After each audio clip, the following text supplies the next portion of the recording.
Baik, sebelumnya Assalamualaikum warahmatullahi wabarakatuh. Perkenalkan nama saya Doni Ardian Pratama dengan NIM 230906216.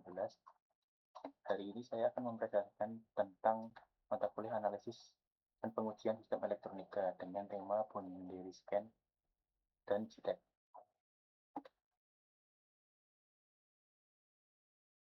Boundary scan atau JITEK itu merupakan protokol tes uji pada sirkuit board untuk pengujian tes pada mikroprosesor, di mana dia hanya memerlukan 4 pin untuk menguji setiap respon atau output dari setiap pin yang ada di mikroprosesor.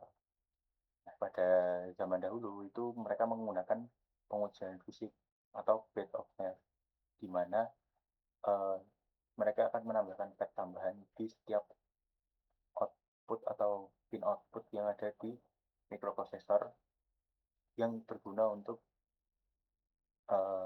pad yang akan ditanamkan ke probe uji, di mana dia akan diuji secara manual menggunakan sebuah alat ukur. Dan pada era modern itu menggunakan pin BCA yang tidak terlihat karena pin BCA tersebut ada di bawah chip tersebut. Pada boundary scan itu menggunakan sinar X digital, di mana dia menanamkan titik uji test point secara virtual di dalam silikon chip, mengubah perangkat keras pengujian menjadi perangkat lunak yang tertanam dan distandarisasi secara global oleh Joint Test Action Group atau JTAG. Nah, pada JTAG itu sendiri terdapat 4 pin yang mengendalikan proses pengujian pada mikroprosesor tersebut, di mana ada test mode select atau TMS pin yang berguna untuk navigasi kontrol dari JTAG ke mikroprosesor. Setelah itu ada TCK atau test clock yang berguna untuk mensinkronisasikan frekuensi yang ada di JTAG ke mikroprosesor. Setelah itu ada TTI atau test data in, di mana data uji dari JTAG itu masuk ke sebuah mikroprosesor, dan juga TDO atau test data output yang berguna untuk mengeluarkan output atau feedback dari mikroprosesor ke JTAG kembali, kemudian dianalisis oleh JTAG. Nah, dalam boundary scan cell tersebut, mereka memiliki setiap pin saklar atau MUX yang mengontrol aliran sinyal, dan pada mode eksekusi, chip diputus dari sirkuit luar, dan pin diambil alih untuk menggeser data uji secara beranda. Pada tab controller sebagai mesin navigasi, dia juga memiliki 16 state atau statue yang berfungsi untuk melakukan pengetesan, di mana pada 16 state ini akan dimasukkan data register biner 0 atau 1 yang digeser ke setiap pin, dan itu semua dilakukan secara berantai. Nah, pada paradigma pengujian elektronik ini ada beberapa perbandingan bila menggunakan sirkuit tes tradisional atau boundary scan atau JTAG. Pada akses tes di sirkuit tes tradisional membutuhkan kontak fisik di setiap node, di mana di sirkuit tes ini dia memerlukan banyak sekali eksternal pad atau node yang ditanamkan di sebuah jalur, sehingga dia untuk dimensi dari papan sirkuit tersebut bisa jadi lebih besar dan juga tidak efisien. Sedangkan pada boundary scan atau JTAG, dia cukup menggunakan 4 jalur pintu saja untuk melakukan pengujian tes ataupun penguploadan firmware atau operating system pada mikroprosesor tersebut. Dan pada desain PCB, dia memakan area cukup luas dikarenakan adanya testpad untuk menanamkan probe uji.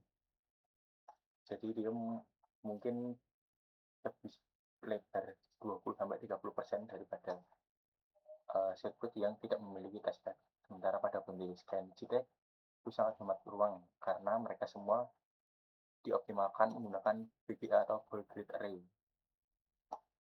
Dan untuk resiko, di sirkuit tes tradisional dia memiliki resiko mekanis yang cukup tinggi karena adanya gesekan dari setiap pin terhadap probe yang akan diuji. Karena pada sirkuit tes tradisional dia memerlukan kontak fisik untuk pengujian tes tersebut. Sementara pada boundary scan atau JTAG dia non intrusif tanpa tekanan mekanik sama sekali. Jadi lebih aman dan minim adanya kerusakan pada jalur maupun komponen yang ada di sirkuit plat.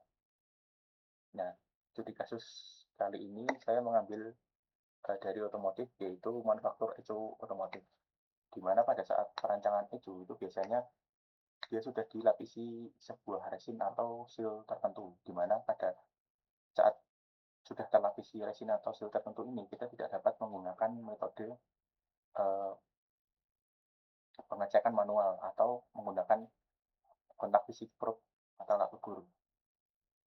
Hal ini dikarenakan sudah adanya resin pelindung atau conformal coating. Jadi mau tidak mau kita harus menggunakan JITEC. Jadi kesimpulannya untuk pengujian pada ECU sendiri itu akses pengujian pada fisik adalah 100% mustahil dilakukan setelah perakitan. JITEC itu melakukan beberapa tugas termasuk selain dari pengujian, dia juga bertugas untuk menanamkan sebuah program atau operating system ke dalam memori tersebut. Jadi pada saat papan sirkuit dirakit dan diuji menggunakan JITEC, nah JITEC itu juga berfungsi sebagai tester dan juga uploader sebuah firmware atau OS, di mana dia menggunakan protokol in system programming atau ISP yang berguna untuk mendeteksi cacat solder, short maupun open circuit antara komponen grid array atau VGA, dan juga sebagai uploader firmware dan OS ke dalam memori tanpa memerlukan alat tes eksternal. Dan pada tahap inilah yang akan menentukan sebuah produk atau modul tersebut layak digunakan atau tidak. Nah, dampak atau efisiensi apabila menggunakan JITEC yang paling signifikan adalah efisiensi waktu. Pada saat penggunaan JITEC, testing diagnostik dan programming dieksekusi bersamaan dalam hitungan detik. Jadi lebih efisien dan lebih hemat waktu karena proses pengujian dapat diuji secara bersamaan dan dalam hitungan detik. Dan kedua, dia memiliki ekspansi desain yang cukup hemat, di mana dia bisa menghemat area PCB hingga 20% dengan mengeliminasi kebutuhan testbed eksternal. Yang ketiga, zero damage. Dia menghilangkan resiko kerusakan mekanis pada papan sirkuit akibat tekanan jarum tes atau probe alat ukur.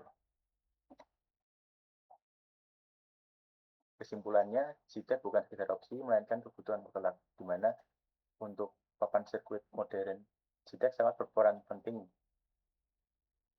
untuk tes papan sirkuit maupun mikroprosesor, maupun dalam rangka penguploadan sebuah firmware ke dalam sebuah sirkuit tersebut. Jadi, JITEC bukan sekedar alat uji perangkat keras, melainkan menjadi standar industri mutlak untuk proses debugging dan in system programming.